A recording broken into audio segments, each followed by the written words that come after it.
if you think about it, it's quite ironic that the exact people warning us about fossil fuels are also the ones who use fossil fuels to do said research. And that's not their fault at all. It's simply because there's no alternative.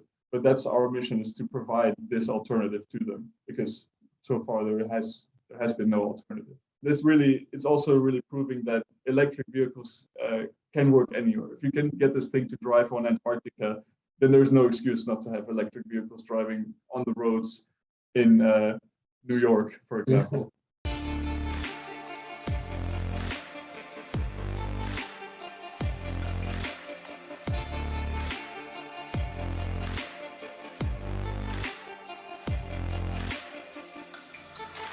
Hello and welcome to Say Hi to the Future, a podcast aimed at highlighting the human side of ingenuity, clever, inventive, and original thinking. My name is Ken Tenser, CEO of SpyderWorks, a leading business consultancy for mid-market organizations and entrepreneurs globally. With me today are Ewout Hulscher and Laurenz Edelmann from Team Polar, an organization aiming to venture into the unexplored territories of the Antarctic with an autonomous and sustainable vehicle. Like this video if you enjoy our show, and subscribe to our channel. Leave us a comment with who we should interview next. Thank you for tuning in, and I hope you enjoy the show. Ewout Hulscher and Laurenz Edelmann from Team Polar, thanks for being on. Thanks for having us. Yeah, indeed. Thanks for having us. So Team Polar, you're in Eindhoven from the Netherlands. What is Team Polar? Yeah, Team Polar is actually a group of students of about 20 students on the Technical University of Eindhoven. And we are outside of our bachelor or outside of our master. We are, with the 20 of us working on a project, and the project is named Team Polar. And what we actually want to do is build a sustainable autonomous research vehicle for Antarctic usage. So you could see this as a Mars rover, only then not on another planet, but on the South Pole. So there will be no human driving it. It will create its own energy, and it will obtain data, and that can be used by researchers on the continent. So that's really cool. So, but who wakes up one day and says, we really need to put a research rover in the Antarctic? How does that all get started? I think we didn't. Neither of us woke up with the idea. But no, around 3 years ago, an external person, Wilco van Rooyen, he came to the university with the idea to make a solar-powered vehicle on Antarctica. And then we took that idea, took it as a project, let's say, and we brainstormed about it, and we came to the conclusion that, okay, having a solar-powered vehicle driven by a human is not inefficient, because you need to feed it, you need to keep it warm. So we quickly got rid of the human and making it autonomous. And then the other side was, and just letting it drive on Antarctica and making a statement was for us a bit, you do that, you do your expedition, and then you put the vehicle in a garage, and then you don't do anything with it anymore. So we wanted to do something with functionality as well. What can we add to the continent? And then we thought, okay, why not let our vehicle get data or get information from Antarctica in a sustainable and autonomous way. And that way our vehicle can stay on the continent for 4 months, and then return with a lot of data and give that back to the researchers. So it was kind of an iterative process, which started with the solar car on Antarctica, and it ended with a sustainable autonomous research rover. And in between were some bumps, but yeah, that was kind of the process. So that's incredible. So, but I look at your team, Laurenz, and it's really diverse. I mean, tell me about some of the people in your backgrounds that you bring to this project. Yeah, absolutely. You're right. So as of now, we are 20 people, like Ewout mentioned, and we're actually 50% international, which I think is amazing, because at the university we're about 25% international. So we're actually far above average as it is for student teams. And like you mentioned, it's a very diverse team. So we have many backgrounds. I think we come from 9 different faculties. Myself, I'm from applied physics. Ewout's from sustainable innovation, but we also have electrical engineering, automotive technology, We have mechanical engineers, Yeah. computer scientists, industrial designers, industrial engineering, which is a sort of business entrepreneurship study. So really, there's a very broad spectrum of studies, and it's a very interdisciplinary team, which I think is fantastic, because that enables us to kind of really, at the crossroads of these problems, find the solutions that come from all directions, because it's not just a physics problem, and it's not just a business problem. It's not an electrical engineering problem. It's all of these things combined. And if we can learn at university already to work in this interdisciplinary fashion, this helps us tremendously to integrate into the work culture at a later stage. Well, I think that's an incredible takeaway for everybody working on a team, which is basically everyone, to embrace different backgrounds and see what people bring to the table. So what part does the university play? Because obviously, and/or companies around you, because obviously this isn't, I'm sure there's some investment, not just of time, but of funds, and the inspiration needs to be driven. So who supports this, and how does it really get going? How do you get that support? Yeah, great question. So we started as a team from the Honors Academy. So the way that the university organizes the Honors Academy is that it's split up into small teams. So there are different tracks. We actually come from two tracks, which is smart mobility and energy transition. So I think those names kind of speak for themselves. And what the idea is that this team grows as a small team from the beginning. We started, I believe, with 6 people in the first year, and then quickly grew to 12. And this year we are 20, so we're 3 years old now. And the idea is that eventually you sort of graduate the Honors Academy as a team if your idea is successful, and then become a larger, more independent team that gets also support from the university, but perhaps not as focused of a support. What we right now kind of get in terms of support from the university is funding, mainly, that has begun recently. And we also get workshops offered. We are also an innovation space team. Innovation space is kind of an interesting thing. I think it's a fantastic project. Basically, it's a building at the university where there are prototyping facilities. They give us workshops, and there's very experienced people who have a lot of technical knowledge that help us realize our projects. And they really facilitate that startups become a reality, I would say. So that's sort of on the university side. And then on the side of companies, we actually struggled with this quite a bit in the first couple of years, because it's always, I would say the most difficult challenge is always finding your first sponsor, because until then you have no credibility, you have no experience gathering sponsors and so on. So it's very difficult to find someone. But once we had our first couple of sponsors, it actually became surprisingly easy, I would say, to gather funding and get attention for our project. So right now we have, I believe, 11 sponsors, which is fantastic. And That is. Yeah, we're very proud of that. Yeah. And it's only going uphill. So that's great. That's amazing. So, but what's the magic of the Antarctic? Why is the team there? Why is it important to you, to us, as you know, in terms of climate, in terms of our future?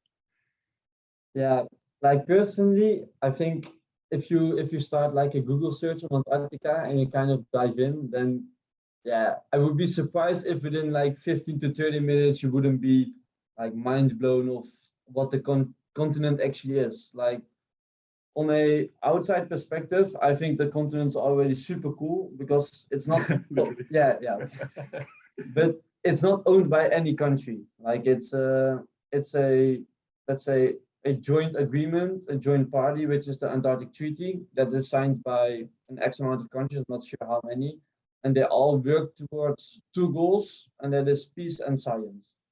There's nothing else being done on Antarctica. There's no drilling for natural resources. There's no like military things that they are trying there. It's just purely research and peace. And that is so cool that a continent 1.5 times bigger than Europe, that it's pristine. Like there's no human influence on this. but that is on the direct node. Like directly, we are not drilling there for like natural resources, or directly we're not building roads, but indirectly we are changing the continent tremendously, basically due to climate change, because the continent is warming up so fast and the ice is melting there. Like in the tree, if you cut it down, you can see like the year rings in it, like and what kind of happened. You can see the whole history. In Antarctica, that is stored in the ice. So every layer of ice is a look into the history of planet Earth. So in the Antarctica, you can see like the whole history of our planet, but on the other hand, it's also melting. So you can also very much see like the future of our planet, like how it's going to look like. Because if this massive amount of water is going to melt, then our whole global ecosystem is disrupted. Statistics-wise, it's such an interesting continent. Fact-wise, it's an interesting also how it works, how pristine it is, the information that's there. It's just it's really the only untouched place that on Earth that Yeah. exists, and there's really nothing like it. Nothing that has not been graced by the hand of humanity, if you will, and this Right. really makes it unique, indeed. Yeah. So what can you take away? You talk about, and I think it's a great analogy, the trees and the rings and the ice melting. How do you build that bridge from what you see from the past as the ice melts to projecting to our future? How do you figure out, what came before and what might happen to us or might come about to us? Yeah, so obviously our atmosphere is always in evolving and changing. There's never any constancy there, even though it might seem that way from our human perspective. On the scale of millennia, there is really, it's always a fluctuating system, and there's repeating patterns. There's ice ages that occur every however many thousand years and so on. So it's really a constantly evolving, and there's patterns of repetition there, and we can learn from those patterns, and we can see where are we going right now and where might this lead in the future. And the way that they do this is, as Ewout mentioned, these ice cores, which really function like tree rings in that you can see the composition of the atmosphere. You can even see things like volcanic sediment from volcanic eruptions. So there's really a lot of history that can be stored in these ice cores, and there's a tremendous amount to learn from them, really. Yeah, I think there's also now a project, and they're now going to the million-year ice core. So they're drilling so deep into the ice that they're now trying to like go to the million-year threshold, that they can see the atmospheric layer or like the percentages of CO2, nitrogen, that kind of stuff, like a million years ago. Just I think quite cool. Yes. That's pretty incredible. And is that so? When you look at the world a million years ago, does that help us project to where we might be? Like, how do we apply that? If you can see like so many years ago the composition of the atmosphere, and that's equal to where we are heading right now, maybe you can also see what that time was, how fluctuating it is, or how disruptive it can be, or and that way there is something to learn there. And Absolutely. also, Absolutely. And we have records of for example, how many species exist and what roughly the populations of different species were at different times. And you can really see dips in these graphs at certain times, and you can correlate this with the concentration of, for example, carbon dioxide, greenhouse gases, perhaps oxygen, and so on in the atmosphere, and you can really see the let's say agreement of this data, the correlation there, and you can make a prognosis for the future, indeed, based on this information. Yeah. So from how the two of you are describing it, I mean, you must be working with other organizations. Like, how is research coordinated or aggregated from the Antarctic? Yeah, for sure. That's also a big. We're not there like yet. This is very much a working process. So we are in contact with several Antarctic research organizations. So, for example, the British Antarctic Survey, or the Australian Antarctic Division, or the Dutch Polar Program. Those are all organizations that organize or facilitate research on the Antarctic. Some also do Arctic and Antarctic.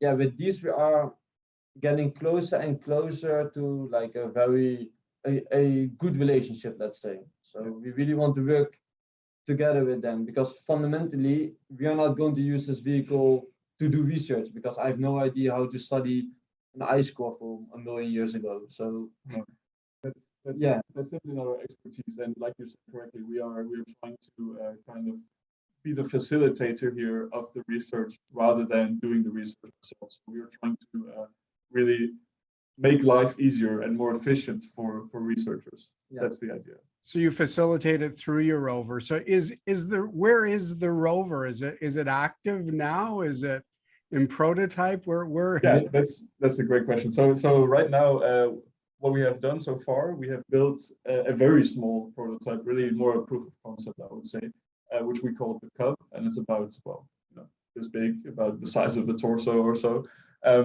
So that worked, and that was quite a nice little success.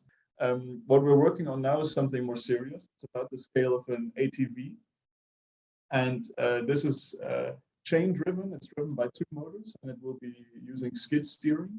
So essentially, it functions like a tank, because you can imagine that regular steering on a car is not very effective in snow.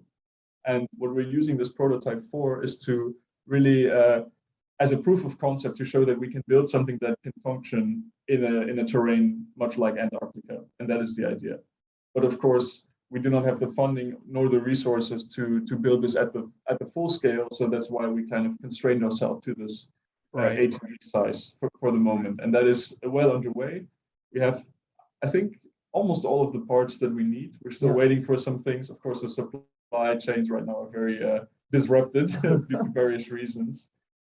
So it's always a challenge to get what you need, because we have obviously need for very specific components.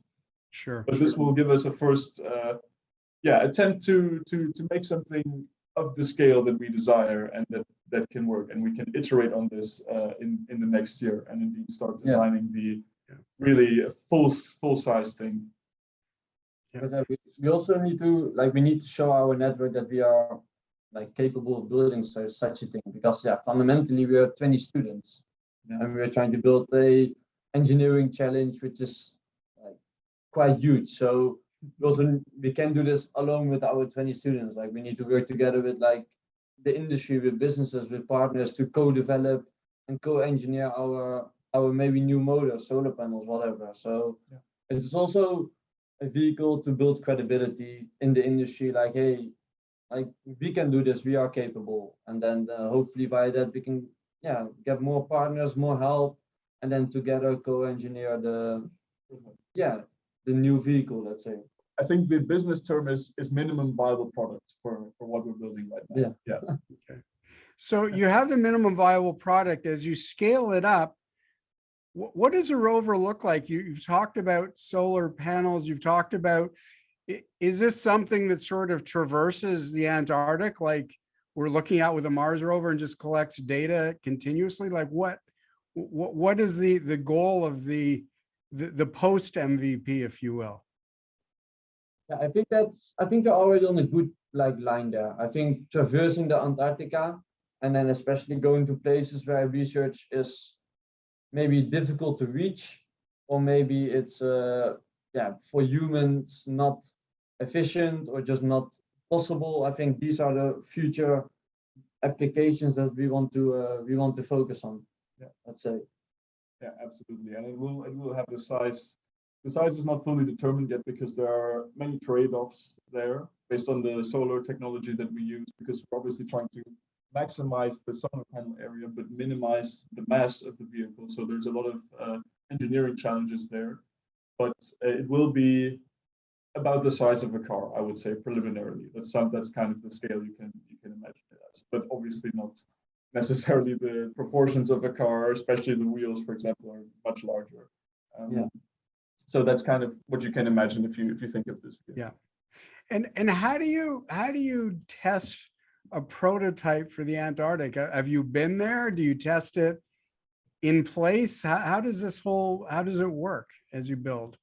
Yeah, this is a difficult one. So getting things to Antarctica is extremely difficult, extremely expensive, and a bureaucratic nightmare, because there's a lot of treaties protecting Antarctica, and you have to there is a law, for example, that you're not allowed to leave anything behind. So you can imagine this thing riding around solo in Antarctica, if it breaks down, we have to be able to recover it, which can be very, very expensive. So we have to have some sort of insurance there. So the plan for now is to do the testing elsewhere, simply because it's more practical to do so and more efficient and cheaper and so on and so on. Okay. And have you actually been there to study the space or to study the area, or do you rely on other insight? Yeah, we have, like, this Christmas holiday, we have been there with 2 team members. I was very lucky to be one of those 2, but yeah, we have been there to the Antarctic Peninsula.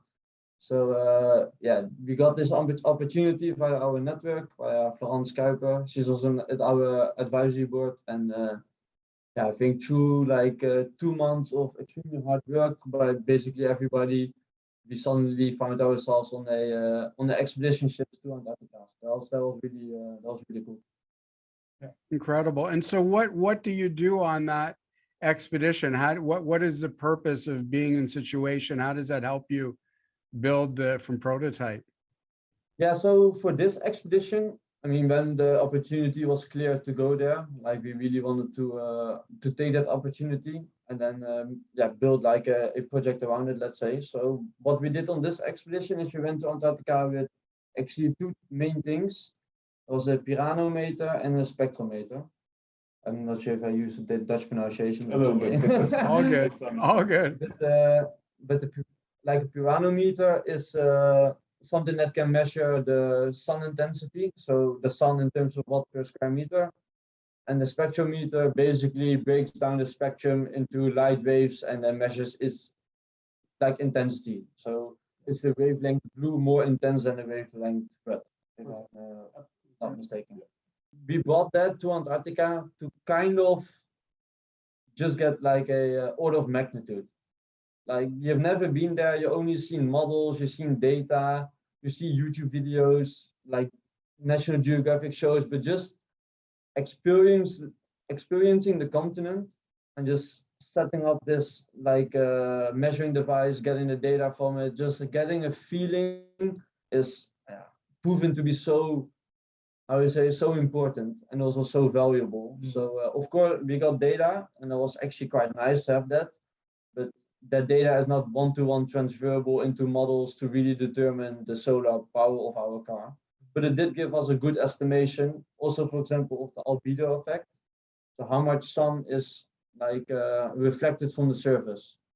So maybe the sun intensity is very low there, around let's say 500 watt per square meter.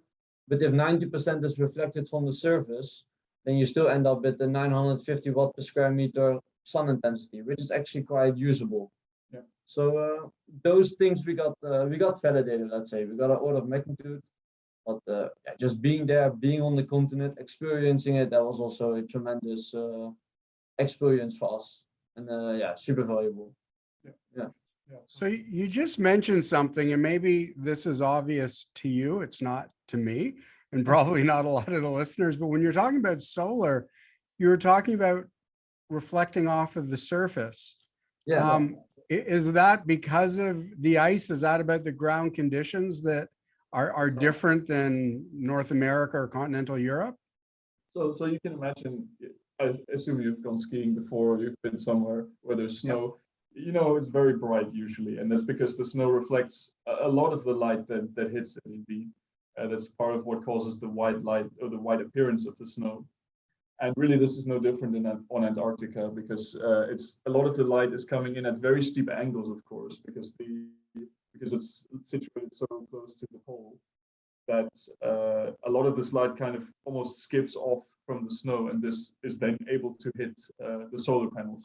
And this means that in many cases, it's actually advantageous to have the solar panel perpendicular to the ground, because you're getting so much more of this kind of diffuse lighting and this lighting from the snow that's reflected off. That's okay. Thank you for that. No, it's very cool. I think it's also something you probably must experience when you're there, that you probably look until you're there. I can't imagine that you fully understand what you just described. It's not something that we see in our cities, in our lives. Not at all. Not at all. It's not a trivial thing. Yeah. So how does this evolve from here? Like, how does the project go in the next 3 to 5 years? Do you keep building your team? Is it always student or just graduate based? Like, how do you bring it from MVP to this incredible goal that you have? Yeah, good question. I think for the short term, it's very much still student based and it's indeed bachelor, master, or graduate based. So right now we're making this minimum valuable product, and then from next year onwards, we really start the design process, like hopefully go with the industry to focus more on specific components, specific parts that can lead to difficulties. And yeah, that process is going to take a while. Like I think within, like, let's say the next academic year begins September, I think 2 years from then, maybe have like a proper vehicle again that we can test out. But still then, I don't think that vehicle is ready for Antarctic usage, because the continent is so extreme. It's just extreme. It's super dry, super cold, challenges that you don't find anywhere. So I think there needs to be a lot of iteration cycles. So I think between 3 and 5 years, we have built a more capable vehicle that we are building now, and then we are probably or reiterating that one, or simply just are building a next one. And fundamentally, in the end, we want this vehicle to be finished, be on Antarctica, and be used by the researchers. And at that point, I think we also understand doing it with a group of 30 students, where people come and leave, and maybe the board positions come and leave. At some point, you need to have some sort of different structure, so that you have a representable or a responsible person for multiple years. So, but on the other hand, I don't know how you see it, but I don't see our team producing 100 vehicles a year and then shipping them to Antarctica. Like, there's not such a commercial, how do you say, a commercial thing behind it. It's very much project like it's this. purpose built. It's really a custom vehicle, if you will. Yeah. And what is ultimately that purpose? What do you take? What do we take as humanity, I guess, from the research, from what you're ultimately wanting to do there? What is that purpose? Well, really, there's several purposes, and really this depends on the precise application that we decide to go for. There's many different areas of application, from searching for meteorites, because you can imagine this is a pristine environment to do so, because everything is white. They're very distinct black markings. It's very easy to find, but it takes time, and it's really a search operation of going back and forth, a really repetitive task that is perfectly suited for this type of autonomous vehicle. You could also look for drilling locations for the ice cores we talked about earlier. You could track animals like penguins remotely via this vehicle and keep it kind of at the same place for extended periods of time, and so on and so forth. So really, this depends on the precise research application once we nail that down. But I think more fundamentally, it's kind of a message that there is no excuse for anyone to still be using fossil fuels, and there's no excuse to do research with fossil fuels. And if you think about it, it's quite ironic that the exact people warning us about fossil fuels are also the ones who use fossil fuels to do said research. And that's not their fault at all. It's simply because there's no alternative. But that's our mission, is to provide this alternative to them, because so far there has been no alternative. It's also really proving that electric vehicles can work anywhere. If you can get this thing to drive on Antarctica, then there's no excuse not to have electric vehicles driving on the roads in New York, for example.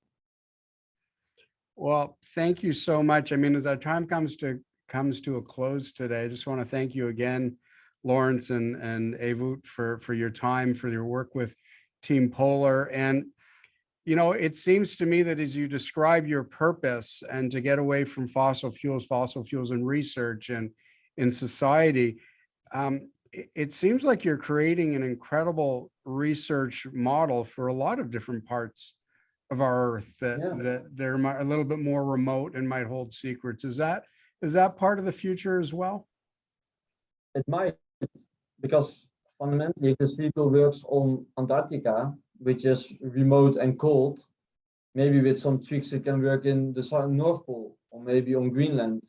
And maybe with another tweaks, it can work actually in a very hot desert because it's also remote again. Or maybe you can take the core technology, I don't know, put it in a drone and fly to Mount Everest or something. Yeah. So fundamentally, if it's remote, if it's extreme, then you can put our building blocks of sustainability and autonomous on it. And then the applications can be so much better than we're doing now, just because humans bring limitations, because you have to feed them, you have to keep them warm, and fossil fuels also bring limitations because you have to refuel it. Yeah. And if you get your energy from the sun, which is always there, it brings so much opportunities. So, yeah. Well, again, thank you so much for your time today, to the two of you, to Team Polar, to your board, the university. It seems like you've got a great ecosystem building, and for what you are doing, I think that's really incredible, and the diversity of your team. So thank you again for sharing. Yeah, thanks for having us, Ken. Indeed, thank you very much.